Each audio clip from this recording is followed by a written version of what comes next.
Welcome to my channel. आज मैं आपको मेंसुरेशन से रिलेटेड कुछ और डिफरेंट क्वेश्चन के बारे में बताने जा रहा हूँ।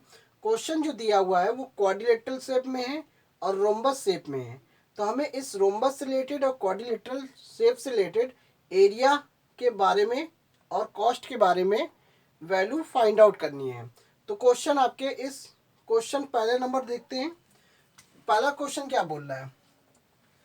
पहला क्वेश्चन की बात करते हैं। The diagonal of a quadrilateral shaped field is 24 meter and perpendiculars dropped on it from the remaining opposite vertex are at 8 meter and 13 meter. Find the area of the field. सिर्फ simple सा बताया गया है, हमें quadrilateral shape का area निकालना है। तो ये चीज ध्यान रखना है। एक क्वाड्रिलेटरल शेप्ड है जिसकी लेंथ से कोई मतलब नहीं। लेंथ एक तरीके का इरेगुलर शेप में है। यहाँ पे एक लंबा सा एक डायगोनल दिया हुआ है। उस डायगोनल की जो लेंथ है वो 24 मीटर है। 24 मीटर है। परपेंडिकुलर्स ड्रॉप्ड ऑन इट, यानी कि इसके vertices from the remaining opposite vertices, इस डायगोनल्स के रिमेनिंग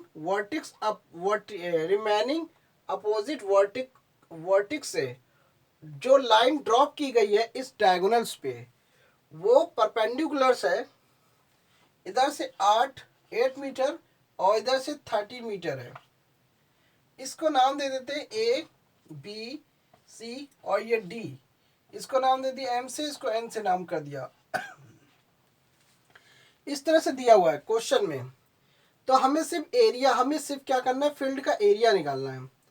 सिंपल सा हम ये समझते हैं, पहले डायगोनल्स कितना दिया, ए सी जो दिया है वो आपका 24 मीटर है और परपेंडिकुलर जो हाइट है डीएम और ये बीएन। डीएम जो हाइट है 8 मीटर है और बीएन जो हाइट है वो 30 मीटर है। अब इस क्वेश्चन को दो तरीके से कर सकते हैं। कैसे? मान लीजिए इस क्वाड्रिलेटरल ABCD में दो ट्राइंगल है। ये जो डायगोनल्स है ये दो ट्राइंगल में डिवाइड हो जाता है। तो पहले ट्राइंगल का एरिया निकाल लीजिए, ट्राइंगल ADC और दूसरे ट्राइंगल ABC। तो हमें दोनों ट्राइंगल का एरिया निकाल लेते हैं। दोनों ट्राइंगल के एरिया कैसे निकलेगा? जिस ट्राइंगल में बेस हो और हाइट दिया हो तो उसका एरिया निकालने का फॉर्मूला होता है area of the triangle half base into height होता है। तो बेस तो दिया हुआ है, हाइट दिया है, कैलकुलेट करेंगे तो इसका एरिया निकल जाएगा। उसी तरीके से इसमें भी बेस 24 ही रहेगा, हाइट 13 है। तो एरिया निकाल दिया, दोनों का एरिया ऐड कर देंगे। तो जब दोनों का एरिया ऐड कर देंगे तो इस तरीके से क्वाड्रिलेटरल का एरिया निकल जाएगा। लेकिन हम यहाँ पे डायरेक्ट सिर्फ सिंपल सा क्वाड्रिलेटरल शेप का एरिया निकालना है। ये चीज़ आपको ध्यान रखना है। तो कैसे निकलेगा? एरिया ऑफ ए क्वाड्रिलेटरल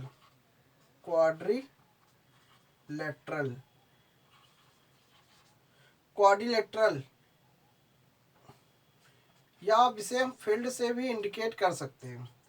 तो क्या फॉर्मूला होता है? अगर एरिया आपको क्वाड्रिलेटरल शेप में एरिया निकालना हो तो फॉर्मूला आपका क्या होता है? हाफ जो डायगोनल्स होता है उसको ले लेते हैं। डायगोनल्स है AC और जो उस डायगोनल्स पे जो परपेंडिकुलर हाइट ड्रॉप किए गए हैं उसका ऐड कर देना है, DM प्लस BN। ये फार्मूला होता है। किसी भी क्वाड्रिलेटरल शेप का एरिया अगर निकालना हो तो हाफ डायगोनल्स इनटू डायगोनल्स पे पड़ने वाले परपेंडिकुलर हाइट के सम का प्रोडक्ट क्वाड्रिलेटरल का एरिया कहलाता है।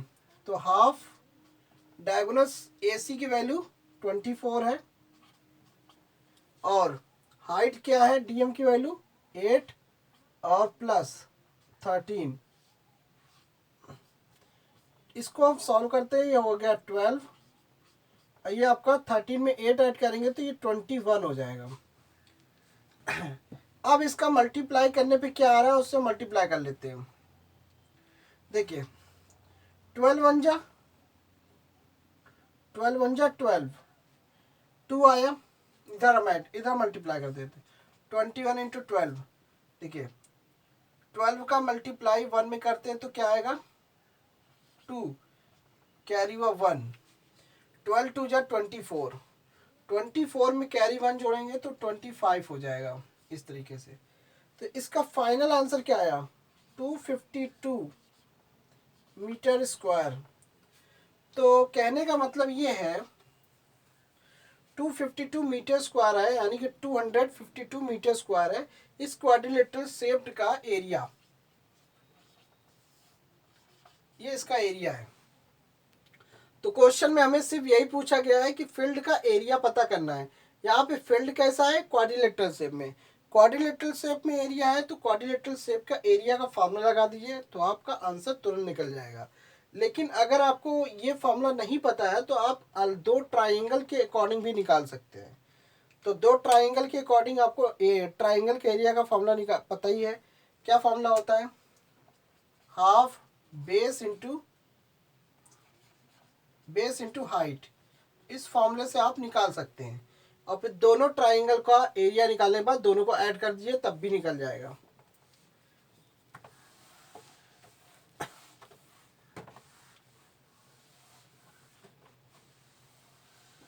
अब इसी तरीके से सेकंड वाला देखते हैं। The diagonals of a rhombus. अब बात आती है रोम्बस। रोम्बस को हम हिंदी में कहते हैं समचतुर्भुज और क्वाड्रिलेटरल को कहते हैं चतुर्भुज। केवल चतुर्भुज होता है जिसकी 4 साइड होती है। रोम्बस में क्या होता है जिसकी चारों साइड क्या होती है सेम होती है, और इसमें डायगोनल्स जो होता है रोम्बस में डिफरेंट होता है, बस इसीलिए इसको रोम्बस कहा जाता है। और क्वाड्रिलेटरल में सिर्फ क्वाड्रिलेटरल में साइड से साइड का कोई मतलब नहीं है, सिर्फ उसका डायगोनल्स होता है और डायगोनल पे परपेंडिकुलर हाइट जब पड़ती है, हाइट जब ड्रॉप होती है तब उसका एरिया निकलता है। रोम्बस में 4 साइड इक्वल होते हैं और डायगोनल्स डिफरेंट होता है, तो इसी के अकॉर्डिंग आपको रोम्बस का फॉर्म एरिया निकलेगा। The diagonals of rhombus, rhombus का जो डायगोनल्स है D1 और D2 दिया हुआ 7.5 सेंटीमीटर और दूसरा दिया 12 सेंटीमीटर। तो हमें क्या निकालना, फाइंड इट्स एरिया, हमें सिर्फ रोम्बस का एरिया निकालना है। तो रोम्बस अब बिल्कुल एक बर्फी कट में होता है इस तरीके से। ये पहला डायगोनल दिया है D1 और ये दूसरा डायगोनल दिया है D2। D1 की वैल्यू है 7.5 और D2 वैल्यू है 12 सेंटीमीटर। तो करना क्या है कि सिर्फ हमें रोम्बस का एरिया निकालना है। फिगर से यहाँ पे कोई मतलब नहीं है। यहाँ पे जिस डायगोनल, अगर रोम्बस में 2 डायगोनल्स दिया है तो उसका एरिया बड़ी आसानी से निकाला जा सकता है। फॉर्मूला क्या लिखना है, area of rhombus, only rhombus लिख देंगे, हाफ D1 इंटू D2। इस फॉर्मूले की मदद से आप रोम्बस का एरिया निकाल सकते हैं। 1/2, D1 की वैल्यू है 7.5 और D2 वैल्यू है 12। 2 से काटा 2 6 12 कट गया। अब मल्टीप्लाई करते 7.5 इंटू 6 आया, तो मल्टीप्लाई कर लेते 7.5 इंटू 6, 6 5 30, कैरी हुआ 3, 6 7 कितना होता है 42, 42 में 3 ऐड किया तो 45, डेसिमल एक अंक के पहले लगेगा। आंसर क्या आ जाएगा, आंसर इसका आएगा 45 सेंटीमीटर स्क्वायर। तो रोम्बस का एरिया हो गया 45 सेंटीमीटर स्क्वायर। बस यही आपको निकालना था।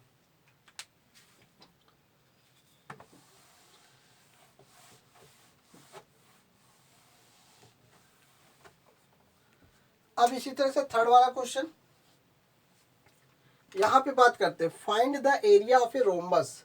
हमें यहाँ पे भी रोम्बस का ही एरिया निकालना है, लेकिन इसमें थोड़ा सा क्वेश्चन थोड़ा घुमावदार है। हुच साइड इज, यहाँ पे क्या है रोम्बस तो दिया है इस तरीके से, रोम्बस आपको गिवन है, रोम्बस आपको दिया है, जिसमें रोम्बस की एक साइड जो दी है वो 5 सेंटीमीटर, यानी कि इसकी ऑल साइड भी 5 सेंटीमीटर ही होगी, क्योंकि रोम्बस में चारों साइड इक्वल होती है। तो हुज एल्टीट्यूड इज 4.8, इसका एल्टीट्यूड जो दिया है 4.8 सेंटीमीटर है। इस रोम्बस की जो हाइट दी हुई है 4.8 सेंटीमीटर दिया है। If one of its diagonal, इसका पहला डायगोनल आपको दिया है 8 सेंटीमीटर, तो हमें इसका दूसरा डायगोनल फाइंड आउट करना है। सिंपल सा ये चीज दिया हुआ है। देखो किस, आप पिछली वीडियो में मैंने बताया था, अगर कोई भी फिगर है, अगर वो फिगर आप उसकी फ्रंट साइड अगर पैरेलल है, पैरेलल है तो पैरेलल होने की कंडीशन क्या होता है, ये साइड इसके पैरेलल है, ये साइड इसके पैरेलल है। पैरेलल होने के साथ साथ उसमें आमने सामने की साइड भी क्या है, इक्वल है, इक्वल है। लेकिन यहाँ पे रोम्बस क्यों है, क्योंकि यहाँ पे रोम्बस इसलिए है क्योंकि यहाँ पे चारों साइड सेम है, चारों साइड सेम होने की वजह से ये रोम्बस कहला रहा है। लेकिन अगर चारों साइड में से अगर फ्रंट साइड सेम होता तभी क्या कहलाता, फ्रंट साइड अगर इक्वल होते, इसका इसकी लेंथ इसके इक्वल होती, इसकी लेंथ इसके इक्वल होता, तब इस कंडीशन में क्या कहलाता, पैरेललोग्राम। लेकिन ये पैरेललोग्राम नहीं, पैरेललोग्राम की कंडीशन क्या होती है, वो रेक्टेंगल शेप में होता है, लेकिन रेक्टेंगल शेप में क्या होता है, उसका हर कॉर्नर जो होता है वो 90 डिग्री का होता है, इसीलिए वो रेक्टेंगल में आ गया 90 डिग्री होने की वजह से। पैरेललोग्राम में क्या होता है, हर कॉर्नर 90 डिग्री का नहीं होता है, यानी कि उसमें 90 डिग्री कोई फिक्स नहीं है, सिर्फ फ्रंट साइड पैरेलल होती है और इक्वल होती है। इक्वल होने की वजह से वो रेक्टेंगल नहीं हो पा रहा, क्योंकि इसका हर कॉर्नर 90 डिग्री का नहीं है, इसीलिए उसको पैरेललोग्राम कहते हैं। अब रोम्बस में क्या है, इसका हर कॉर्नर क्या है, इसका हर कॉर्नर 90 डिग्री का नहीं होता है पहली बात तो, लेकिन इसकी चारों साइड्स क्या है, सेम है। चारों साइड सेम होने की वजह से ये रोम्बस कहलाता है। अगर हर कॉर्नर 90 डिग्री का होता ये स्क्वायर शेप में आ जाता, इसलिए स्क्वायर की कंडीशन को फॉलो नहीं करता। तो यही चीज़ आपको समझना है। तो यहाँ पे पैरेललोग्राम भी बना रहा है, ये जो फिगर है रोम्बस, ये पैरेललोग्राम भी बना रहा है और रोम्बस भी है। तो रोम्बस इसलिए है क्योंकि चारों साइड सेम है, और पैरेललोग्राम इसलिए है क्योंकि इसकी जो फ्रंट साइड जो है वो एक दूसरे के पैरेलल है। पैरेलल होने की कंडीशन में फार्मूला, अगर उसका बेस अगर पता है उस पैरेललोग्राम का और उसका हाइट पता है, तो ये तो पता होना चाहिए किसी भी पैरेललोग्राम का एरिया का फार्मूला कैसे निकालते हैं, बेस इंटू हाइट से। तो यहाँ पे भी वही कंडीशन करना है, बेस इंटू हाइट से निकालना है, लेकिन यहाँ पे रोम्बस का ही एरिया निकलेगा, क्योंकि हम यहाँ पे किसका एरिया, यहाँ पे किसका फिगर दिया, रोम्बस दिया है। तो रोम्बस जो है वो पैरेललोग्राम की कंडीशन को फॉलो करता है, इसलिए रोम्बस पैरेललोग्राम की कंडीशन फॉलो करेगा, तो पैरेललोग्राम के एरिया का फार्मूला लग सकता है। और यहाँ पे रोम्बस है, तो रोम्बस की कंडीशन में भी एरिया का फॉर्मूला इस कंडीशन में ये भी होता है, हाफ d1 इंटू d2। ये तब होता है जब डायगोनल्स दिए होते हैं, लेकिन यहाँ पे डायगोनल्स नहीं दिया है, यहाँ पे डायगोनल्स एक दिया, पहले का डायगोनल दिया हुआ है, दूसरे का नहीं दिया है। अब ऐसी कंडीशन में अगर हमें इस फिगर का एरिया नहीं निकलेगा तो हमें इस फिगर का दूसरा डायगोनल्स फाइंड आउट नहीं हो पाएगा। तो हमें यहाँ पे पैरेललोग्राम के बेस के अकॉर्डिंग हमें इसका एरिया निकालना है। पैरेललोग्राम के बेस के अकॉर्डिंग का फॉर्मूला होता है हाफ बेस इंटू हाइट। तो यहाँ पे कंफ्यूजन नहीं होना चाहिए कि हम यहाँ पे रोम्बस का एरिया फॉर्मूला मैंने ये पढ़ा है, रोम्बस का एरिया फॉर्मूला ये बताया गया है, एरिया रोम्बस के एरिया फॉर्मूला ये आपको पता है, लेकिन रोम्बस का एरिया सिचुएशन के हिसाब से यहाँ पे चेंज हो रही है, क्योंकि यहाँ पे बेस आपको दिया है 5 सेंटीमीटर, हाइट आपको 4.8 है। तो इस कंडीशन में यहाँ पे पैरेललोग्राम का भी एरिया का फॉर्मूला लग सकता है, क्योंकि रोम्बस जो है वो पैरेललोग्राम के कंडीशन को फॉलो कर रहा है, इसलिए हम पैरेललोग्राम के एरिया का फॉर्मूला लगा सकते हैं। तो बस इतना सा समझाना था, एरिया ऑफ रोम्बस, रोम्बस भी है और यहाँ पे हम लिख भी सकते हैं पैरेललोग्राम। तो ये मैंने पिछली वीडियो में बताया था पैरेललोग्राम के एरिया का फॉर्मूला क्या होता है। पैरेललोग्राम इसलिए हुआ क्योंकि रोम्बस में भी इसकी ये वाली साइड इस वाली साइड के पैरेलल है और इसकी ये वाली साइड इस वाली साइड के पैरेलल है। और पैरेललोग्राम में ये भी कहा गया है कि उसकी फ्रंट साइड इक्वल भी होती है, यहाँ पे भी इक्वल है, इसलिए यहाँ पे पैरेललोग्राम के एरिया का फॉर्मूला लग सकता है। तो क्या फॉर्मूला होता है? बेस इंटू हाइट, ये फॉर्मूला लगता है। बेस क्या है? इसका बेस है 5 और हाइट है 4.8। मल्टीप्लाई करते 5 8 जा 40, 0 कैरी हुआ 4, 5 4 जा 20, 20 में 4 ऐड करेंगे तो 24 आ जाएगा। डेसिमल एक अंक के पहले होगा इसलिए हो जाएगा 24 सेंटीमीटर स्क्वायर। अब बात आ गई इसका एरिया जो हुआ 24 सेंटीमीटर स्क्वायर में आपको फाइंड आउट हो गया।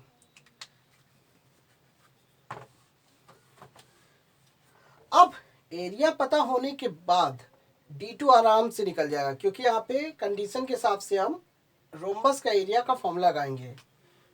Half D1 into D2, half ये हो गया।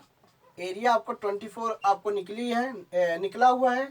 D1 की वैल्यू 8 है और D2 वैल्यू निकालनी है, तो ये हो जाएगा 2 4 जा 8। जब 2 4 जा 8 हो जाएगा,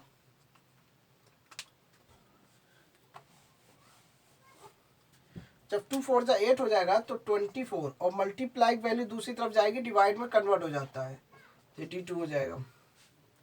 तो 4 6 जा होता है 24, 6 आ गया तो D2 की वैल्यू हो जाएगी 6 सेंटीमीटर। तो इसका जो आंसर आया 6 सेंटीमीटर आएगा। तो यहाँ पे कहीं पे भी एरिया की वैल्यू निकालने के लिए इसमें बोल तो रहा है find the area of the rhombus, तो रोम्बस का एरिया तो निकालना ही निकालना है। तो रोम्बस का एरिया पहले ही निकल चुका है, क्योंकि यहाँ पे पैरेललोग्राम के हिसाब से हमने एरिया निकल चुका है, क्योंकि यहाँ पे डायगोनल्स तो दूसरा दिया नहीं था। तो अगर हम डायगोनल्स के हिसाब से निकालते तो एरिया नहीं निकल सकता था। यहाँ पे पैरेललोग्राम की कंडीशन के हिसाब से मैंने निकाला, क्योंकि रोम्बस जो है वो पैरेललोग्राम के क्वाड्रिलेटरल के रूल्स को फॉलो कर रहा था, इसलिए मैंने पैरेललोग्राम के एरिया का फॉर्मूला लगा दिया था। जब बेस और हाइट अगर दिया हो तब इस कंडीशन में आप लगा सकते हैं रोम्बस में।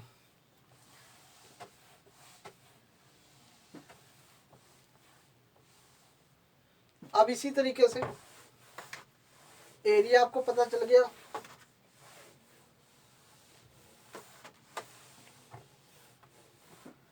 यहाँ पे सेकंड को फोर्थ क्वेश्चन देखते हैं।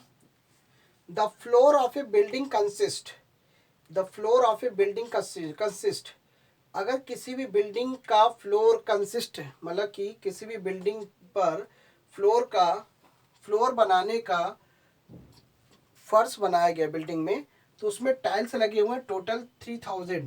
टाइल्स की संख्या कितनी है? टाइल्स की संख्या है 3000, ये आपको पता होना चाहिए।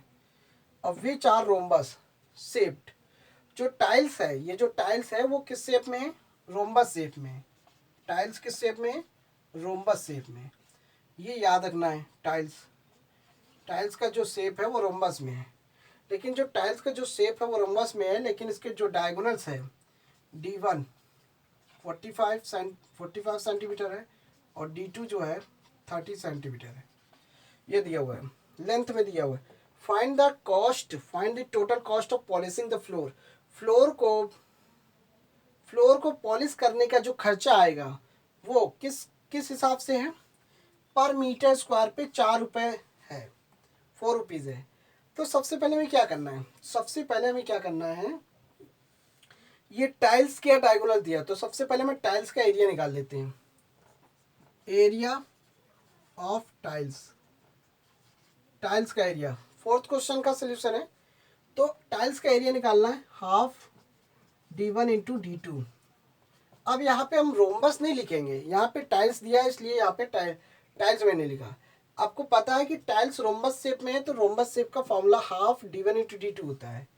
तो ये हाफ ये हो गया, D1 की वैल्यू 45 है और D2 वैल्यू 30 है।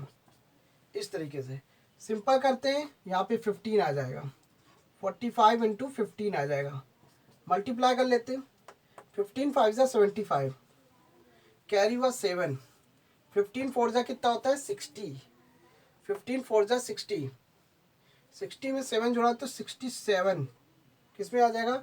सेंटीमीटर स्क्वायर में। 675 आ गया आपको।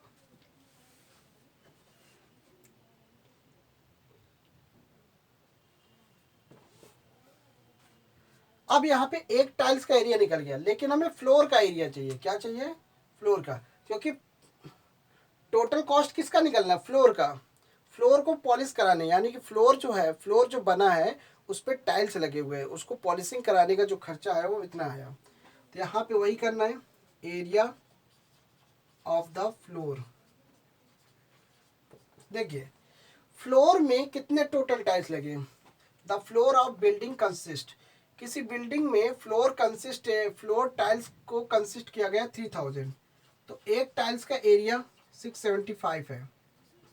पहली बात तो ये देखते हैं, 3000, 3 से मल्टीप्लाई, 3 5 से 15, कैरी हुआ 1, 3 7 से 21, 21 में कैरी 1 जोड़ेंगे तो 22, कैरी हुआ 2, 3 6 से 18, 18 में 2 जोड़ेंगे तो 20 आ जाएगा।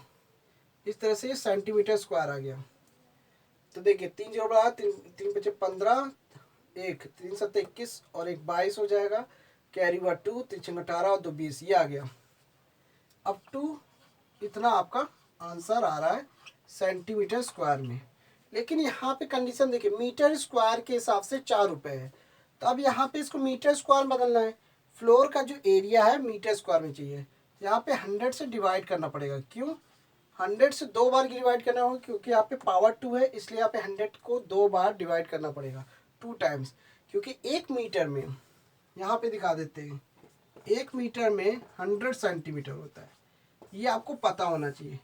1 मीटर में 100 सेंटीमीटर होता है, इसलिए यहाँ पे 100 से डिवाइड हुआ है। लेकिन यहाँ पे पावर 2 है, इसलिए यहाँ पे 100 से एक बार और डिवाइड करना पड़ेगा।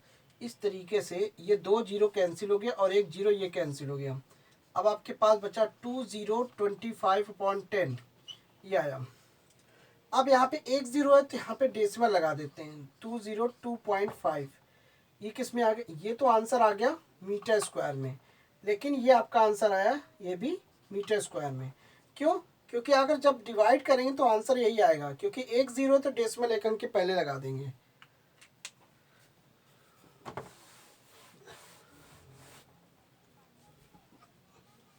अब यहाँ पे पॉलिश का चार्ज लगाना है, total cost, total cost of polishing, polishing the floor bye tiles, tiles के अकॉर्डिंग, टाइल्स के अकॉर्डिंग पॉलिशिंग की गई है। तो देखिए 202.5 आ रहा है, इतना आया। ये मीटर स्क्वायर है, 1 मीटर स्क्वायर पे 4 रुपये है, इतना मीटर स्क्वायर होगा तो क्या होगा? मल्टीप्लाई करना पड़ेगा 4 से।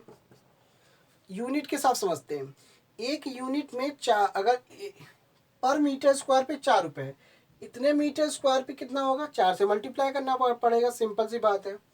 तो यहाँ पे 4 5 जा होता है 20, 20 का 0, कैरी हुआ 2, 4 2 जा 8, 8 में 2 जोड़ेंगे तो 10, 10 का 0, कैरी हुआ 1।